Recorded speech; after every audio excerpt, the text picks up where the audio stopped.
mais qu'est-ce qu'il fait lui? Et l'attaque de Tadej Pogacar à plus de 50, 80, 100 km de l'arrivée. Le nouveau Pierre Rolland, attaque de Pierre Rolland. Attaque de Marlou. Allez, Lucas, Aïe aïe aïe, attention Philippe, le parapluie. C'est fini.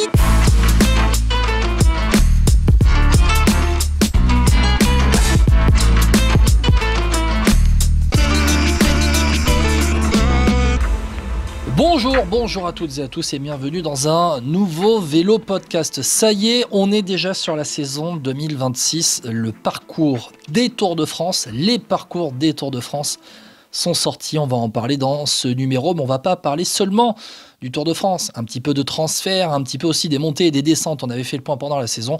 Pour parler de tout ça avec moi, mon acolyte de toujours, François-Pierre Noël est avec moi. Salut FP. Salut Guillaume, salut à toutes et à tous. Bon, ça y est, on a basculé sur 2026. Alors, l'heure d'hiver, c'est bon, 2026, ça arrive avec les Tours de France, ça y est. Et on a la pause hivernale qui fait toujours bizarre puisqu'il n'y a plus aucune course nulle part, à part le championnat du Mexique qu'on a pu voir avec la victoire d'Isaac Del Toro. Mais sinon, c'est vrai que surprise. Ouais, grosse surprise. C'est vrai que sinon, je peux pas en citer beaucoup des coureurs mexicains, mais c'est vrai que oui, c'est la pause hivernale, l'occasion de se projeter un petit peu et s'exciter un peu avec les transferts qui arrivent aussi parce qu'il y a pas mal de choses qui se passent. Ouais, il y a Guillermo Ochoa et Rafael Marquez chez les Mexicains et à Rey Mysterio. Ah oui, mais ça c'est pas du vélo, c'est un peu de foot et de catch. Le Tour de France, ça y est, on a le parcours. On va commencer par le parcours homme, donc avec un grand départ en Espagne, c'était prévu à Barcelone. Retour du contre-la-montre par équipe dès la première étape. On va en parler un petit peu. 3 petits jours en Espagne avec l'arrivée au soir de la 3e étape à la station des Angles en France. On va voir, mais moi je pense qu'on escamote les Pyrénées pour ensuite passer par les Landes. Alors là, c'est à domicile, donc FP, on va pouvoir en parler, mais je trouve incroyable le départ de la 7e étape dans une si petite ville, arrivé à Bordeaux, oui. Le royaume des sprinteurs, retour à Bordeaux, et puis après on traverse le Massif central avec avant un passage dans une étape 100% Dordogne pour remonter le Massif central, Vichy, Nevers, Manicourt, le Chalonnais, Chalon-sur-Saône, et on remonte vers le Markstein pour redescendre vers les Alpes, et là on va voir la fin de ce tour où ça va être dantesque avant l'arrivée aux Champs-Élysées, mais avec un passage de nouveau à Montmartre. Déjà, de manière générale, ton avis général sur cette grande boucle? Bon, ce qu'on peut dire, et c'est assumé par l'organisation du Tour de France, on fait monter la pression pour garder le suspense jusqu'à la fin. Oui, alors c'est vrai que c'est assumé et qu'il y a eu beaucoup de communication autour de ça. Après moi, ce qui me plaît, on va dire d'abord, commençons par là, c'est que c'est un parcours qui change par rapport aux autres années. C'est vrai que ce qui est surprenant, tu l'as dit, sur les Pyrénées, moi ça me choque pas trop de dire Alpes ou Pyrénées. Alors c'est rarement les Alpes, parce que vu ce qu'il y a là-bas, c'est un peu touché, un monument. Mais je veux dire, escamoter les Pyrénées, oui, mais tu passes quand même là-bas. Alors après, c'est pas, au moins ça change un petit peu. Je trouve qu'il y a ce côté, un Tour de France où en fait au début un peu plus casse-pattes, avec des profils peut-être plus baroudeurs qui pourraient l'emporter. Les sprinteurs aussi ont un petit peu leur part au tout début de grands tours, alors que ces dernières années, dans plusieurs grands tours, on durcissait la course quasiment dès la première étape, ce qui est pas facile pour des sprinteurs, j'imagine. Et après, effectivement, on fait un peu monter la sauce jusqu'aux Alpes. Et puis il y a quand même le Markstein, tu as cité. Donc moi, j'ai plutôt un a priori assez positif pour l'instant, parce que je me dis que ça change et je suis curieux de voir comment ça va se passer, parce qu'au final, effectivement, est-ce qu'un Tadej Pogacar peut faire la différence dès le début avec le chrono par équipe ou après avec les étapes derrière? C'est la question qu'on va pouvoir se poser et savoir si ses concurrents ont intérêt à y aller ou pas, puisque c'est un peu la question que tout le monde se pose. Est-ce que Remco Evenepoel y sera? Je vois pas trop pourquoi il n'y serait pas, mais c'est vrai que quand on voit qu'il y a moins de chrono, c'est une question qu'on se pose. Il y a beaucoup de rumeurs actuellement. Alors certains même dans l'entourage de Evenepoel annoncent même Pogacar au Giro, qui ferait pas le Tour, il ferait le Giro et la Vuelta. On annonce Vingegaard et compagnie aussi sur le Giro. Bon, on annonce beaucoup de monde sur le Giro ces dernières années, il n'y avait pas grand monde. On verra bien. Bon, mis à part ça, ce Tour de France, grand départ d'Espagne, contre la montre par équipe avec des temps pris comme à Paris-Nice au niveau individuel, avec un final à Montjuïc. Donc ça va être vallonné dans le final avec les côtes de Montjuïc et l'arrivée en haut au stade olympique. Contre la montre par équipe, moi c'est un exercice que j'aime bien, dans le sens où on le voit beaucoup moins qu'il y a 20-25 ans, où c'était rébarbatif. Oui, c'est vrai. Le fait de le revoir dans le format individuel interlock, maintenant, moi je trouve que ça change et on va voir vraiment des équipes qui vont s'organiser pour lancer leur leader et réellement mettre sur orbite leur leader dans le final. Oui, je suis d'accord avec toi. Je partage ton avis sur le côté on le voit moins. Bon, du coup, en fait, c'est toujours pareil. Quand tu abuses de quelque chose, après, t'en as marre. Et c'est un peu ça, les chronos, globalement, depuis quelques années. Il y a eu quand même de l'abus. Ça a été de plus en plus long aussi, ces chronos. Alors, on a eu de la chance, c'est qu'il y a plusieurs grands tours où il y a eu des Oh chronos. non, moi j'ai trouvé de plus en plus court. Non, ça dépend sur quel grand tour quand même. Il y a des grands tours. On a fait quand même, je disais, de plus en plus long dans le sens. Avant, il y avait plusieurs. Chronos de ces plus petits, mais donc c'est de manière générale, tu avais quand même des plus longs chronos, tu vois, dans tout le tour, par exemple. Moi, j'avais cette impression-là. Ouais. Faudra Moi, ça me calculer, mais- manque d'avoir des chronos, par exemple, un 60 bornes, un truc qui dure 1 heure. Mais ça, c'était il y a plus longtemps. Une ça. heure et demie. C'est pas. Oui, mais c'était il y a longtemps, Ouais, mais- dans l'histoire récente, ça n'existe plus trop, même depuis années 90-80, j'ai pas souvenir. Bah, dans les années 90, à la fin des années 90, t'en avais encore quelques-uns. Mais là, ça serait peut-être bien de revenir, genre, une fois, à un moment donné, une fois sur un chrono, tu vois, un chrono d'une bonne soixantaine de bornes. Voilà, juste une fois. Mais tu vois, bon, je te Après, laisse développer. Mais... t'aurais les écarts énormes aussi. Hein. Ah bah oui, mais après, c'est aux grimpeurs d'aller attaquer en montagne pour tenter de rattraper. Ou pas, parce que maintenant, les grimpeurs sont tous des très bons coureurs de chrono. Donc, je sais pas si vraiment tu fais la différence Ou là. ça pourrait placer au général de très bons rouleurs. Voilà, ouais. Qui sont aussi. peut-être pas aussi bons grimpeurs. Donc Alors, tu vois, ça ça dépend de ton pourrait un peu chrono. basculer C'est l'ordre vrai. établi. Oui, Et non, désolé mais- de t'avoir coupé, vas-y. Non, je partage ton avis de façon globalement là-dessus. Après, sur les étapes derrière, moi, ce que j'aime bien en fait sur les étapes qu'ils proposent, c'est qu'il y a un peu tous les scénarios qui peuvent se passer. On a eu un peu ça cette année sur le tour, sur quelques étapes, où en fait, tu sais pas trop quel profil peut gagner. Et ça, je trouve ça assez cool, parce qu'au final, bon, on a eu les étapes, souviens-toi, dans le nord de la France, où tu vois, t'as finalement Pogacar qui l'emporte, mais tu pouvais dire, ah bah oui, mais un bon puncher aussi peut y aller, un bon attaquant peut passer. Enfin, tu avais toujours ce doute en fait, et je trouve ça intéressant de laisser le doute et voilà, voir les coureurs ce qu'ils en font, si Pogacar veut tout cannibaliser ou bien en laisser, et voilà, cette impression de dire qu'est-ce qui va se passer, c'est toujours intéressant. Ouais, je suis d'accord. Après, moi, je reviens sur ma déception des Pyrénées, parce que notamment sur l'arrivée à Gavarnie, quitte à faire une étape pyrénéenne, alors avant, il y aura l'Aspin et le Tourmalet, mais on n'exploite pas non plus complètement la montée de Gavarnie, parce que au-delà de Gavarnie, au-dessus de Gavarnie, du village de Gavarnie, il y a la station de Gèdre avec le col des Tentes qui avait été grimpé. Alors à l'époque, c'était pas la route d'Occitanie, c'était la route du sud, il me semble. Et on avait vu une arrivée là-bas tout en haut. Et franchement, pour avoir tenté de faire cette montée il y a quelques temps, il y a vraiment du très fort pourcentage. Et quitte à avoir fait l'Aspin et le Tourmalet, là, franchement, vous allez voir, hein, à la sortie de Luz-Saint-Sauveur, à la descente du Tourmalet, ça va tourner à gauche. Et ça va basculer non pas vers Luzardiden, mais on va continuer sur la route vers Gavarnie.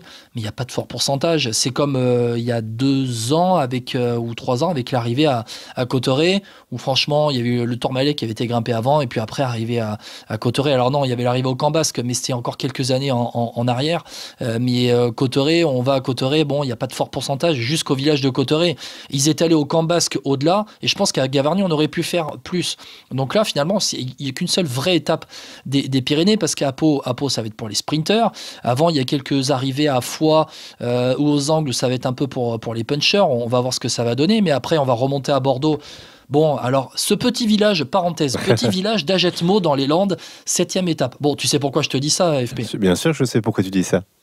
Bon, parce que madame habite à 10 minutes, bon, tout simplement. La belle famille habite à 10 minutes. C'est vraiment une toute petite ville des Landes qui est plutôt réputée pour son usine de fabrication de chaises. Ça avait été mis à l'honneur notamment dans la reconstruction de la cathédrale de Notre-Dame avec des chaises construites à Agetmo. Mais là, franchement, ils avaient vu le tour passer justement il y a 3 ans. Et ben là, il y a ce départ d'Agetmo, petit village des Landes, et la remontée vers Bordeaux, ce sera tout plat, vous inquiétez pas, comme il y a quelques... Comme il y a 3 ans on avec, s'inquiète justement, on s'inquiète, c'est tout plat. Alors, tu t'en inquiètes toi d'avoir des étapes toutes plates? Bon, ça va être pour les sprinters, Non, voilà, mais on verra en fait, bien suivant le vent. Ce qui m'inquiète, c'est juste ce que vont en faire les coureurs, quoi. C'est toujours pareil, parce que oui, c'est une étape toute plate, mais je repense à ces derniers temps, ce qui s'est passé, quoi, avec même l'échappée qui se lançait plus, quoi. Il y a même plus d'échappée, ou alors on a eu Van Der Poel qui s'est énervé une fois et qui a failli y arriver. Mais tu vois, c'est juste ces étapes-là où je me dis. Alors, je dis pas qu'il faut en finir avec les étapes pour sprinter, mais au moins mettre quelque chose en place pour voir un autre scénario, tu vois ce que je veux dire? Et puis, aujourd'hui, les sprinters, il y en a très peu, comme Cavendish à l'époque, qui ne passent plus un pont d'autoroute. Donc, tu vois, il y a ça aussi, c'est que c'est pas parce que tu mets des petites difficultés avant la fin ou au milieu de la course que tu vas forcément ne pas avoir un sprint massif. Donc, voilà, je trouve qu'aujourd'hui, il faut aussi s'adapter au vélo. Alors à Jetmo-Bordeaux, j'ai pas le profil en tête exactement, mais on connaît la région. Non, c'est et, plat, tu et peux y globalement, aller, quoi qu'il arrive, c'est je plat. crois que c'est plat. Je vois pas trop où ils peuvent grimper entre les deux villes. Mais ouais, voilà. Donc c'est pour ça que je dis, est-ce que ces étapes-là sont pas destinées à mourir doucement et à ce qu'on passe sur des étapes, un peu plus casse-pattes et puis qu'on arrive sur un sprint massif, en tout cas les sprinters les plus costauds, tu vois. Oui. Bon, ces dernières années, on avait quand même vu de moins en moins d'étapes Ah oui, plates, hein, comme non, ça, moi, c'est moi, vraiment je suis- très très rare. Mais moi, je pense qu'il faut même c'est terminé pour moi. Enfin, on est sur un autre vélo. Je pense que c'est ce vélo-là qu'on a Ouais. connu, nous, il y a 15 ans, même maintenant. Tu vois, l'épopée, de Cavendish Renshaw, par exemple, où c'était, à l'époque, il y avait beaucoup d'étapes plates. Bah, tu savais que pendant 10 jours, c'était tout plat, et puis après, tu avais la montagne qui arrivait. On C'est ça. revient sur un parcours un peu comme ça cette année. Non, je te trouve sévère parce que oui. Moins, il y a- non, parce qu'il y a les Pyrénées, mais tu vois ce que je veux dire. Oui, bien sûr, mais il y a des parties. Mais alors, par contre, ce côté bloc est pas inintéressant parce que. Enfin, pas inintéressant. À part l'étape sprinter où c'est vraiment très très plat, cela dit, près de le Périgueux-Bergerac, je crois, si j'ai bien bon souvenir, Oui. c'est pas non plus tout plat. Mais je me dis quand même que il y a moyen de s'amuser quand même, même à regarder ces étapes-là. Tu vois, nous, à l'époque, il faut se souvenir quand même qu'il y avait, comme tu dis, peut-être 7 ou 8 courses, j'exagère, peut-être 5 courses au moins, parfois d'affilée, où tu te faisais un peu chier quand même.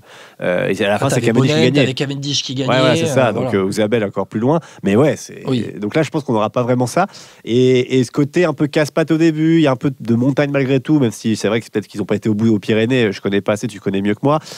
Ce côté un peu bloc comme ça, c'est pas inintéressant. Je trouve justement, ça permettra peut-être aussi éviter des courses où, si tu mets une étape de sprint entre deux étapes de montagne, justement, les coureurs ont tendance à dire, on se repose, et puis tu vois, presque à dire, on tempère tout, quoi. Et ça, côté et puis bloc les mecs peut sont permettre. cramés.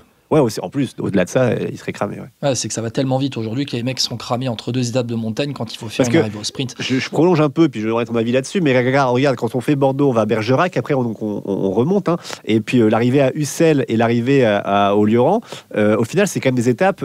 Alors je dis, elles ont le profil sprint massif, mais mine de rien, c'est quand même pas évident parce que notamment pour le Lioran, t'as quand même avant, tu vois, presque, étape baroudeur, ça faisait penser à l'époque victoire de Julien Philippe ou tu vois, un peu de ce style-là, quoi. Ouais. Je trouve, tu vois, c'est vraiment. Ou un Chavanel échappé. Ouais, par oui. exemple, tu vois, et ouais, c'est. Non, mais là, ce qui est sûr, c'est que le Lioran, on se souvient, alors c'était 2023, à chaque fois je confonds 2022 et 2023 pour les arrivées.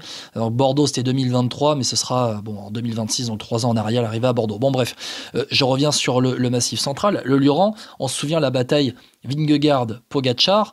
C'était en 2024. Pogacar, c'était 2024, du coup, ouais. Voilà, le décalage des années. On va y arriver, FP, ça va le faire. Hein. Mais 2024, je crois que c'était une étape d'à peu près 200 bornes. Là aussi, c'était hyper escarpé avec le Puy-Marie, l'arrivée au Lioran avec la petite chute. Alors, la petite défaillance de Pogacar qui était échappé, qui s'est fait battre par Vingegaard. Mais la chute, il me semble, de Primoz Roglic dans la descente vers le Lioran. Mais là, ce ne sera pas tout plat. Il y a quoi ? Il y a 3900 mètres de dénivelé. Et puis avant, à Ussel, il y a 3300 mètres de dénivelé. 3300 mètres de dénivelé vers Ussel, très clairement, c'est 2 étapes de baroudeur. Après Bordeaux, après Bergerac, 2 étapes là pour les sprinters. Ussel et Lioran, ça va être pour les baroudeurs pour moi. Et après, on aura retour à Nevers en plus avec le circuit. Donc là, ça va être tout plat. Ah oui, là le circuit, il faut changer de pneus. Hein. Là, Oui. on change de matos. Mais oui, clairement. Non, mais c'est vrai. Et c'est pour ça. Alors après, c'est vrai que tu as raison sur le classique Nevers. Alors là aussi, tu connais bien pour y aller souvent pour le rugby. Mais tu vois, Nevers-Manicourt, c'est pareil. C'est des étapes effectivement de transition. Et puis après, on remonte vers le Jura. Et ça, moi, je trouve ça ce qui est intéressant. Moi, c'est ça que j'aime bien. C'est que pour le coup, ce qui me change aussi, c'est avant, on avait vraiment ce bloc. On va des Pyrénées pour aller vers les Alpes. Mais tu sais, presque direct, tu vois. Ou alors il y avait le Massif central, une petite étape par-ci par-là. Là, ce que j'aime bien, c'est qu'on tente le par la Markstein. Moi, j'aime bien que le Markstein soit pas relégué un peu à la fin du Tour de France ou au début, tu vois. Puis là, on est vraiment un secteur important du Tour. Le 14e étape, ça peut être un point de bascule. Et puis, c'est une étape qui va être difficile. L'étape du Markstein, qui part de Mulhouse. On est sur combien maintenant ? C'est quasiment, là, je regarde un petit peu, 3800 mètres de dénivelé, hein, si je ne me trompe pas. Donc, ça va être assez intéressant. Donc, moi, je trouve, voilà, c'est des changements qui vont être sympas et ça peut être des moments clés de la course et avant d'arriver aux Alpes où ça peut être le feu d'artifice. Alors c'est vrai que pour le coup c'est pas placé à la fin alors que le Markstein, il y avait le virage Pinot mais c'est vrai que le tour était déjà joué. Là tu vas avoir une vraie belle étape, ça peut vraiment avoir une belle bataille. On va quand même passer sur la suite du tour parce que après le Markstein, l'arrivée au plateau de Solaison. Ensuite, un petit chrono avec une bosse, hein, comme on avait eu à... Le long du lac Léman, c'est beau ça. C'était oui, au long du lac Léman, ça va être magnifique, entre Évian-les-Bains et Tournon-les-Bains. Là, je pourrais aller le voir en bateau. Dauphiné cette année, en 2025, où il y avait la bosse aussi au milieu, il me semble, au Dauphiné, Paris-Nice, Dauphiné cette année. Bon, voilà, on va avoir ce petit contre-la-montre. Bon, sinon, après la fin, c'est dantesque. C'est, je ne vais pas dire n'importe quoi, mais dans le sens où on a 2 fois l'Alpe d'Huez, et puis surtout, cette étape. Alors, bon courage à ceux qui vont faire l'étape du Tour, la veille, hein, des Champs-Élysées, c'est l'étape des pros. La Croix de Fer, Télégraphe-Galibier et l'Alpe d'Huez par le col de Sarenne. Bon, là, c'est 5600 mètres de dénivelé, c'est dantesque. On va vraiment monter en pression et les Alpes, là, sont pas du tout escamotées. Non, et en fait, ce qui est intéressant, après, encore une fois, le seul regret que j'ai sur cette étape, c'est si le Tour est joué.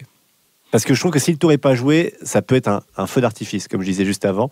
Et le seul regret, c'est que si tout est déjà joué, est probable, et je trouve qu'elle est presque trop tard. Tu vois ce que je veux dire? Est-ce que si tu ne la mets pas peut-être soit juste avant, soit juste après le chrono, enfin je sais pas, ou en tout cas, je le trouve un peu... Ça fait un peu penser au col de la Lose cette année? Ouais, c'est ça, un petit peu, t'as tout compris. Je trouve que t'as vraiment ce côté où on se dit tous, ah purée, il y a cette étape qui arrive, et puis au final, tu sais, je sais pas, Pogačar, Vingegaard ou un autre qui prend 1 minute, 2 minutes d'avance, et tu fais, ouais, bon, maintenant... Alors, attention, c'est vrai que ça peut être aussi l'étape où, s'il y a un écart de 2 minutes, tu peux aussi tout perdre, puisque mine de rien, vu la difficulté de l'étape, si tu es un homme très fort, face à un coureur qui commence à douter, par exemple, ça peut être aussi un renversement de tour, on peut le prendre dans ce sens-là. Mais aujourd'hui, dans ce qu'on voit, c'est de plus en plus rare, hormis sur le Giro. Ouais, sachant que, tu parles du Giro, moi, dans ce parcours du Tour de France, si on prend un peu de recul, il y a quand même une possibilité pour que les mecs qui font le Giro arrivent en forme sur la fin du Tour de France, avec un début de Tour de France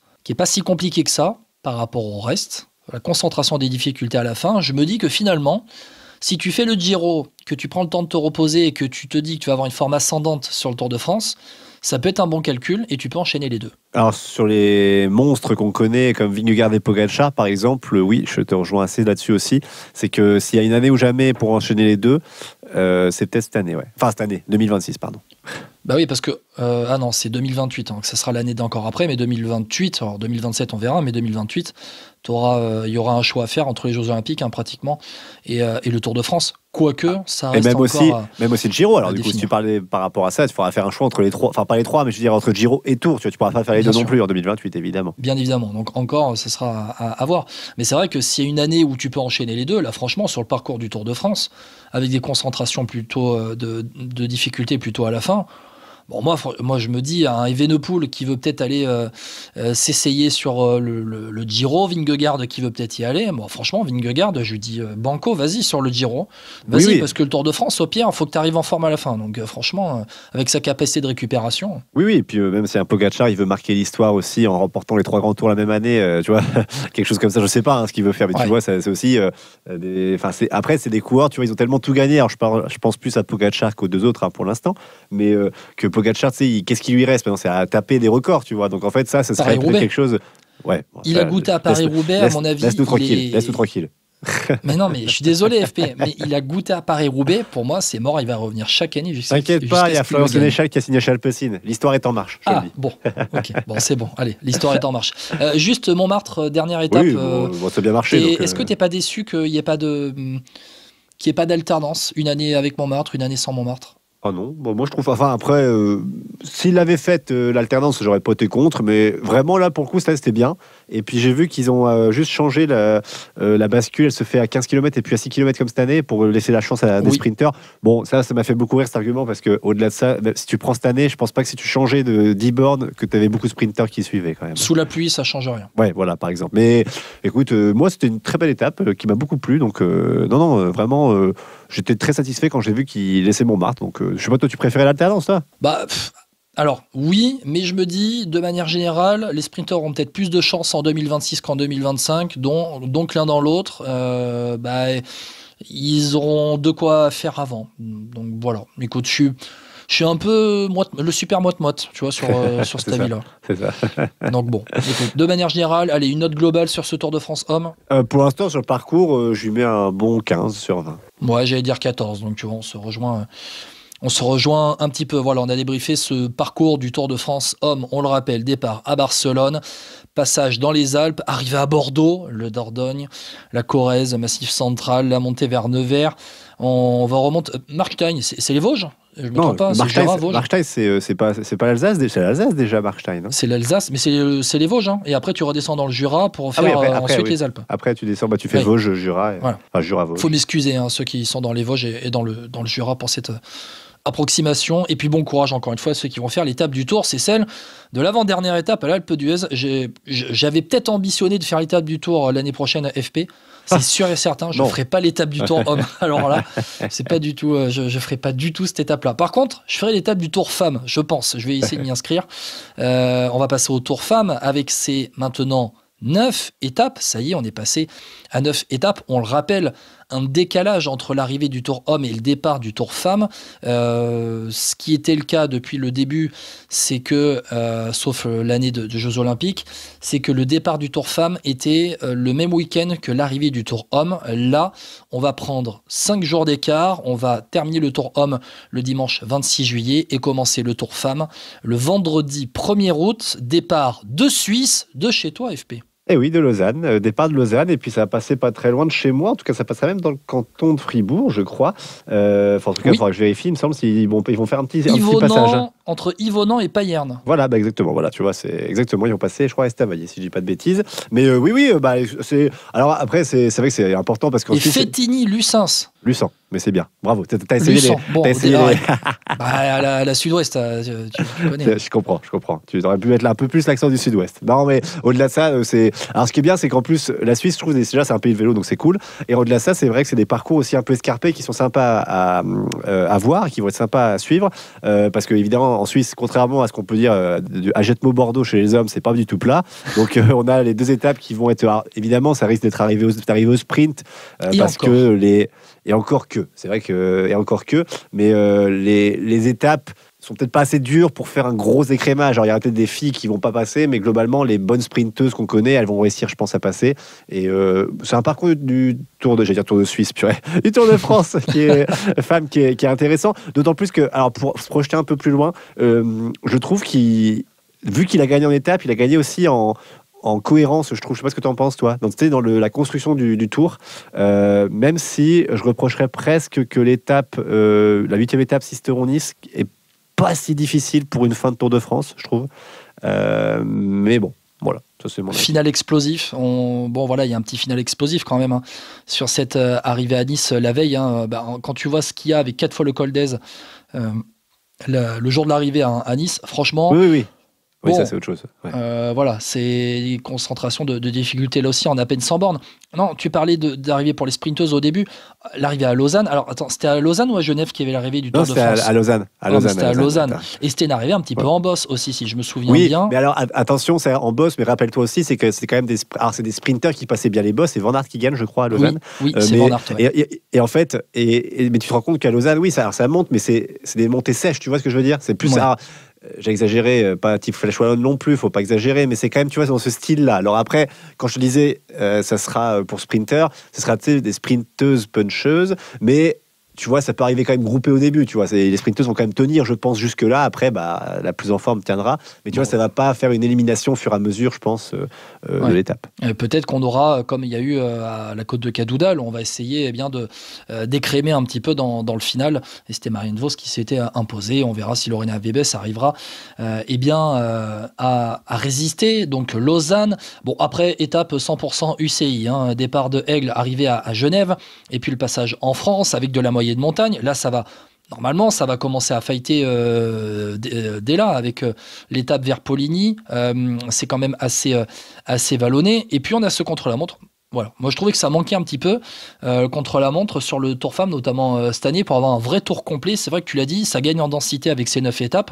J'ai envie de te dire que la 9e étape, un petit peu, c'est ce contre-la-montre qui est rajouté. Oui, c'est vrai, à Dijon. Et en fait, c'est vraiment un contre-la-montre que tu pourrais retrouver chez les hommes, en fait. C'est ça qui est bien aussi, c'est que 21 bornes avec une bosse au milieu. Exactement, je crois qu'il faisait combien le dernier chrono? C'était pas 6 km, non, Seaborn? Attends, non Dans le, j'ai un doute. le tour homme ou femme? Au Tour de France. Non, enfin, Tour de France femme, il n'y en a pas eu un il y a 2 ans? L'arrivée à Pau, Pau. c'était l'arrivée à Pau qu'il y avait une, il me semble, Ok. avec Ok. la veille, il y avait le Tourmalet qui avait été grimpé. Ok, parfait. Ok, ça marche. Mais en tout cas, voilà, moi, donc c'est pour ça, 21 km, bah, je pense que c'est une bonne idée. Puis en plus, c'est vraiment un chrono qui, avec cette petite bosse, permet à tous les profils de se différencier. Donc, non, moi, j'aime bien. Et puis ensuite, après Dijon, on aura Belleville-en-Beaujolais, ça va grimper, le Mont-Brouilly, ça va fighter, là aussi. Et puis le jeudi, encore une fois, un peu de moyenne montagne pour se rapprocher. Elle va être bien cette étape, je pense. Ben ouais, avec la Haute-Loire, avec l'Ardèche, on sait que ça grimpe pas mal. Normalement, on l'a bien vu sur chaque étape, dès qu'il y avait de la grimpette sur le Tour Femmes 2025, ça fightait et ça va refighter. Et puis le Mont Ventoux, on continue, Ça, oui. FP Eh oui. aussi, à grimper les grands cols français. On a eu le Tourmalet, on a eu la Madeleine, on va avoir le Mont Ventoux. On a vu l'Alpe d'Huez aussi. Ouais, c'est un symbole fort et je trouve qu'il est important, mais qui va être terrible aussi.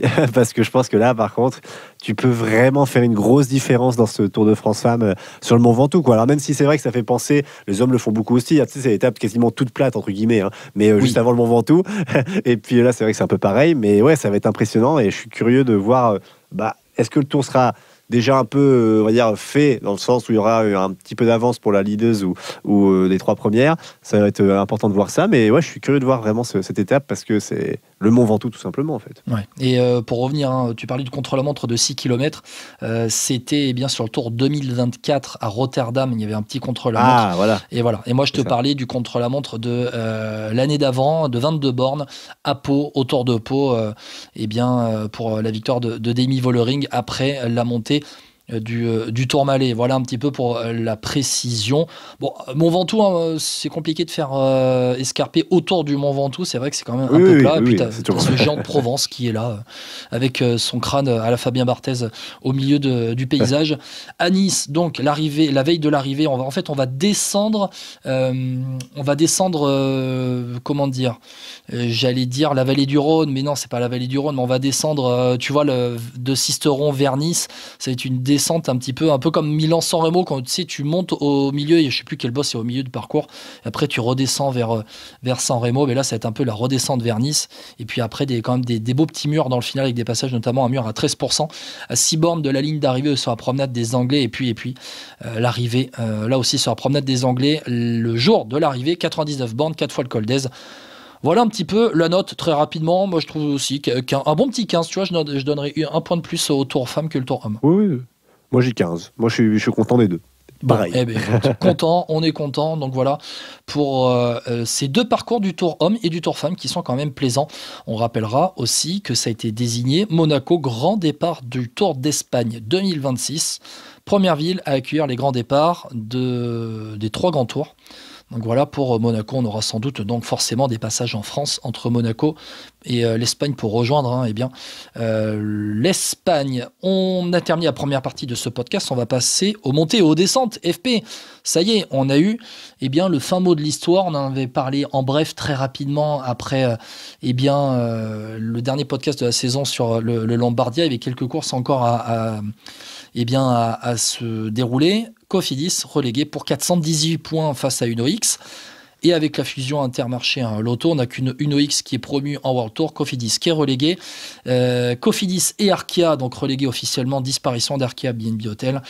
Bon, et Lotto Israël qui sont promus, enfin première tech, on verra la dénomination exacte. FP, c'est un fiasco, un réel fiasco de la Cofidis qui a même failli ne pas avoir les invitations automatiques pour les courses World Tour en 2026. Écoute, je pense que parmi ceux qui suivent le vélo, alors évidemment j'avais confiance dans le sens, quand je voyais les coureurs, je pouvais pas croire qu'il n'y avait pas une réaction qui allait avoir lieu. Au-delà du management qui pose problème, on le sait depuis plusieurs mois du côté de Cédric Vasseur, hein, c'est selon les révélations de nos confrères de l'équipe. J'avais l'impression que les coureurs peut-être avaient compris, et puis quand tu vois quand même, il y avait quand même au niveau sprinter, je trouvais une belle densité côté de Cofidis, c'est toujours des points que tu peux, alors je dis facilement prendre, c'est des points avec des courses, des petites courses qui rapportent toujours pas mal de points, et en cumulé ça peut faire beaucoup, mais globalement ça a été une année catastrophique. Alors après, est-ce que c'est que la gestion Cédric Vasseur, je ne sais pas, mais visiblement il y avait un problème. Alors est-ce que Cofidis aurait dû réagir plus tôt ? De ce qui se dit, c'est que Cofidis n'a pas trop regardé ce qui se passait, puis c'était assez optimiste et visiblement, tu vois, ils se sont rendus compte trop tard que c'était pas possible que de revenir. Ils ont donc viré Cédric Vasseur, hein, qui a été remplacé par c'est Raphaël, je crois son prénom, jeune, ancien de chez Look, donc qui travaille avec Cofidis et qui est le nouveau patron. La déception en fait de Cofidis, c'est que sur les noms qu'ils ont, tu peux pas trop les blâmer. Après, ce qui pose problème, c'est surtout sur les choix, certains choix. Quand je pense à un Alexandre Delettre qui performe cette année chez Total et qui s'est fait un peu dégager de Cofidis, par exemple. Quand tu vois le niveau aujourd'hui de certains comme Arandbourou, Isaac Guiré, c'est des leaders qui ont été catastrophiques. Non, je suis globalement déçu et en fait, ce qui me frustre, c'est que tu vois qu'il y a un potentiel dans cette équipe par rapport à des coureurs. Moi, je pense à Milan Fretin, par exemple, que je maintiens, que c'est un très très bon coureur et c'est à voir qu'est-ce qui va se passer dans l'avenir. Est-ce qu'ils vont être shippés par des World Tour selon les clauses des contrats? Je ne sais pas ce qu'il en est encore. Mais voilà, et puis j'ai l'impression que Cédric Vasseur, en plus, avait commencé le recrutement. Puis maintenant, du coup, Raphaël Jeune fait le reste avec des recrues intéressantes. Hein. La signature d'Hugo Page, qui n'était pas forcément prévue à la base et qui est assigné pour 3 ans. Moi, je trouve que c'est un beau signal. Hugo Page est un coureur très intéressant. On a eu la signature qui d'autre? Il y a le jeune Irlandais que je trouve aussi très bon. Il y a Camille Charret qui est arrivé, un jeune coureur prometteur d'après Cofidis, qui ça me fait rire parce qu'ils ont dit que c'était un coureur qui avait battu Paul Sexas une fois. Donc comme quoi tu vois maintenant, Paul Sexas c'est une référence déjà, tu sais. Donc c'est assez rigolo. Donc pour résumer, ouais, c'est un gâchis en fait et c'est frustrant parce que je pense qu'il y avait vraiment tout pour bien faire dans le sens que le sponsor avait prolongé.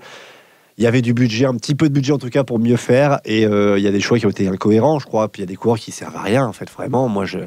Il y a des coureurs qui m'ont beaucoup déçu. Hein. Même tu vois, un Valentin Ferron, quand tu vois son début d'année, tu vois ce qu'il a fait le reste de l'année, bah, c'est compliqué. Simon Carr, j'allais te dire. Ça y est, Simon Carr, ouais, par exemple. Ouais. Moniquet a eu quelques courses, mais c'était globalement compliqué. En fait, chaque coureur, même bon coureur, a toujours eu un gros trou et qui a posé problème. Tu vois, même des Brian Cocard, Benjamin Thomas, le seul qui était plutôt régulier, je mettrais Milan Fretin, même Alex Arandbourou, finalement, était régulier, mais il n'a pas fait les places qu'on attendait de lui. Ouais. Il est régulier Bourman, dans le sens où il fait des top 15, top 20. Alors, Bourman, je le mets moins dedans parce que c'est plus le côté Paris. Moi, Bourman, il y a beaucoup de gens qui lui tombent dessus.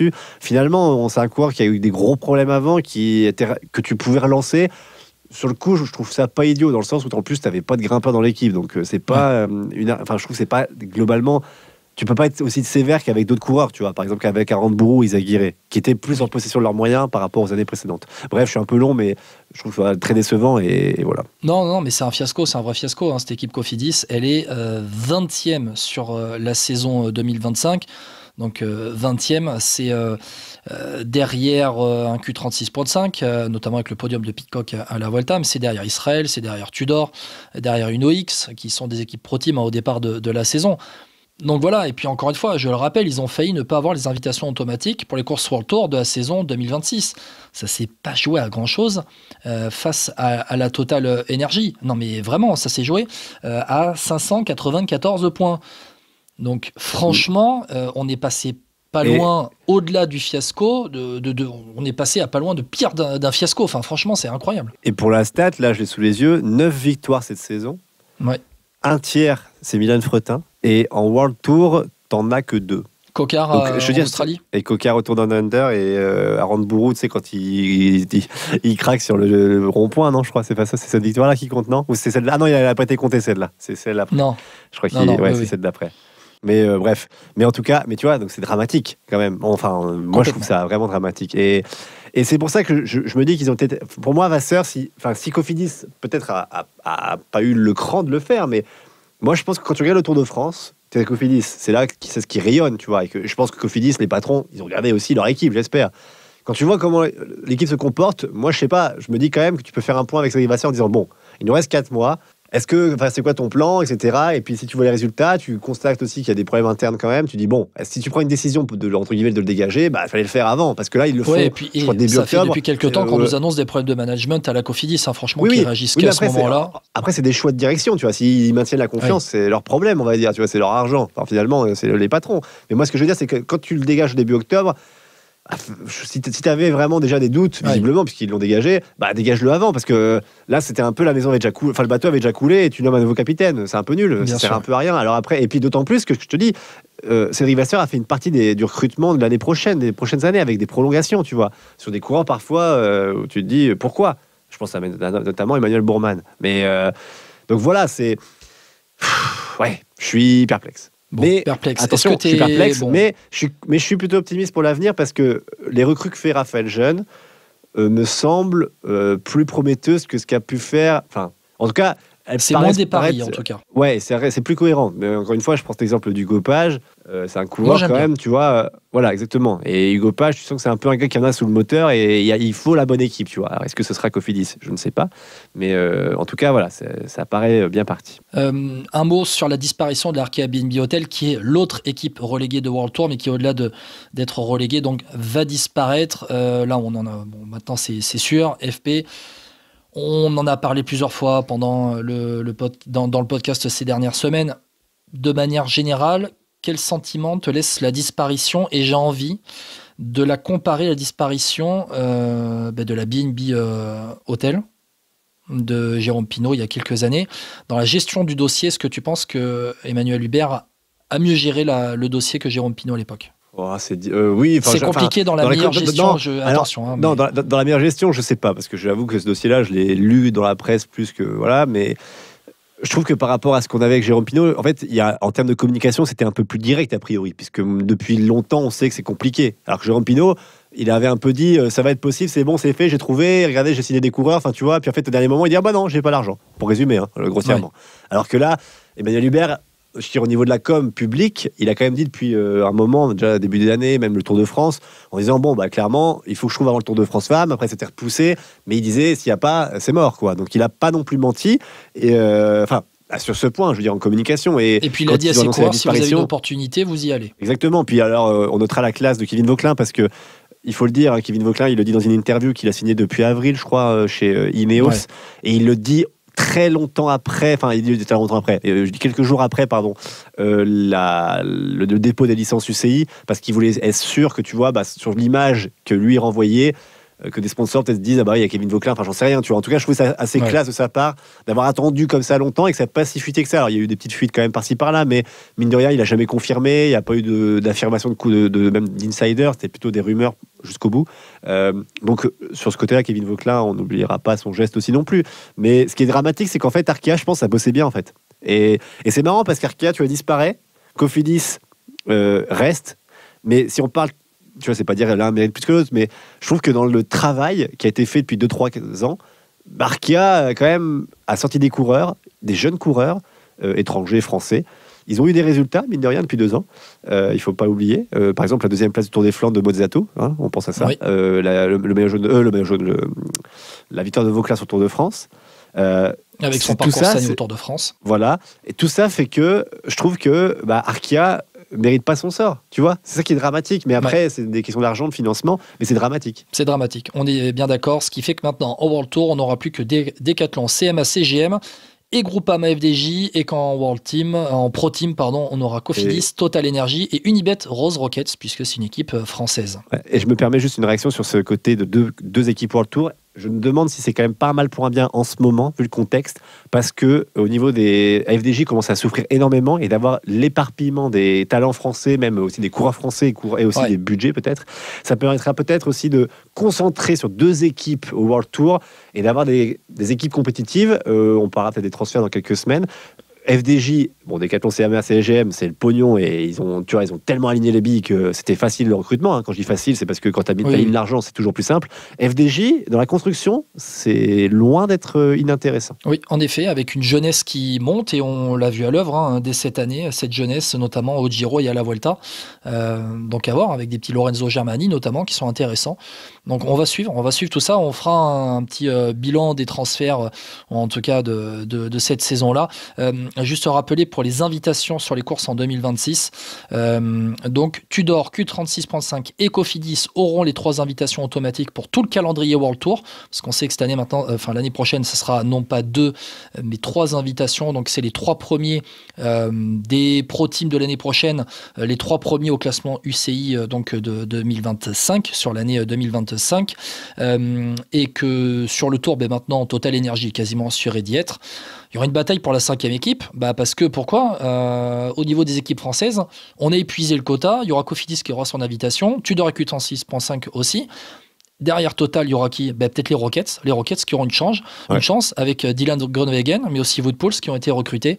Donc on va les suivre de près. C'est une équipe qui est très intéressante dans son développement, communication très moderne. On suivra ça. Sur le Giro, normalement, ce sera la Bardiani et la Polti.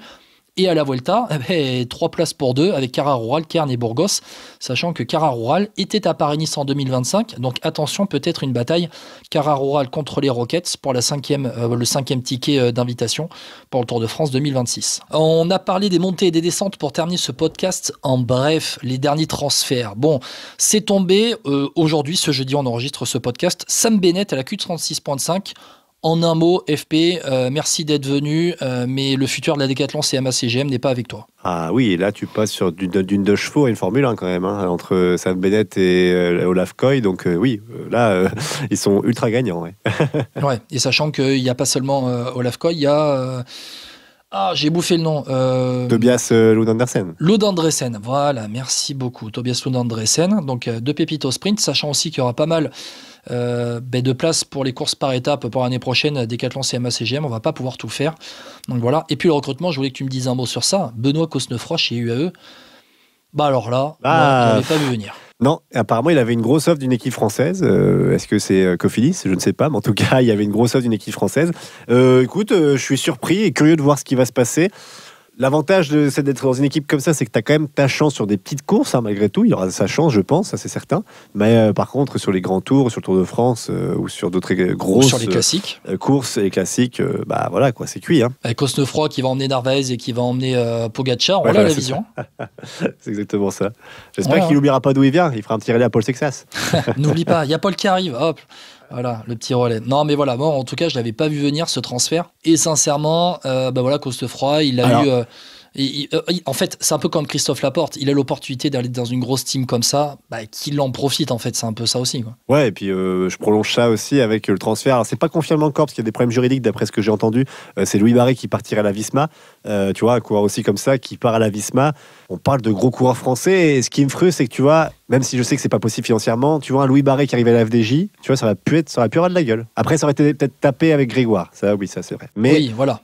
Ça aurait eu de la gueule quand même. Mais tout dépend là aussi de ce que veut l'équipe dans son développement et la place qui est donnée aussi aux jeunes et renouvellement de cycle. En terminant juste rapidement, mais au passage, on parle de coureurs, là, tu vois, on citait Louis Barré, etc. C'est tous des coureurs passés par Arkea, Ewan Kostiou, Louis Barré. Donc tu vois aussi la place qu'a eu Arkea depuis quelques années à sortir des coureurs. On le voit à travers les performances. Bien évidemment, tu fais bien de le rappeler.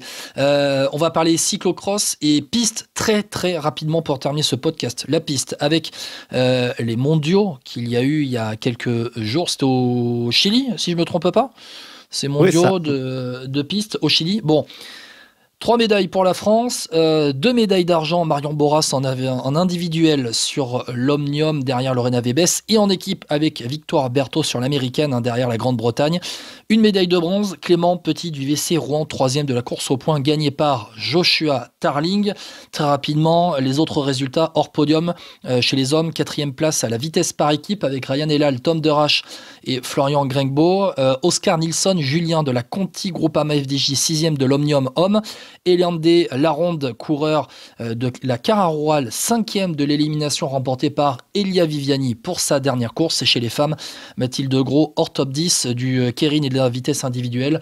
Marion Boras, 4e au scratch. Victoire Berthaud, 4e à l'élimination. Aucune équipe chez les femmes, sauf le duo Boras-Berthaud à l'américaine. FP, sans aller dans les détails des résultats, on est dans une reconstruction après Paris 2024. Et aussi après... Oui, mais il y a eu. Si tu me permets l'énorme bordel qu'il y a eu à la Fédé voilà, aussi. C'est ce que je veux dire, oui. Ouais. C'est ça, exactement. Donc, oui, reconstruction. Puis, c'est l'occasion de voir des nouvelles têtes. Et puis, c'est toujours intéressant. Puis, ça fait de l'expérience pour des coureurs qui peuvent se révéler. Donc, Donc, moi, je trouve que c'est un bon point, même s'il y a des gros soucis et puis des refus de gros coureurs d'y aller. Ouais, ça t'inquiète pas de pas avoir d'équipe femme au départ. On a vu, il y a eu la vitesse par équipe homme qui a été alignée, mais chez les femmes, aucune équipe, mis à part le duo à l'américaine. Non, ça passe inquiétant, mais j'ai l'impression que sur la piste, depuis 10 ans en France, c'est compliqué, quoi. On n'arrive pas à s'en sortir. On avait reçu Grégory Boger il y a quelques années. On se disait que ça allait s'améliorer. Et malheureusement, pour l'instant, alors, pas sur Grégory Boger, mais en tout cas au niveau de la fédération, c'est la piste. C'est compliqué, quoi. Ils n'arrivent pas à gérer. Il y a toujours. Il y avait le vraiment, projet comme tu dis, Paris c'est le bordel. 2024, sauf que c'était un fiasco. Ouais, en plus, oui. Mais en fait, il y a eu 1 ou 2 faits d'armes avec notamment Mathilde Gros, qu'on a déjà reçu ici régulièrement.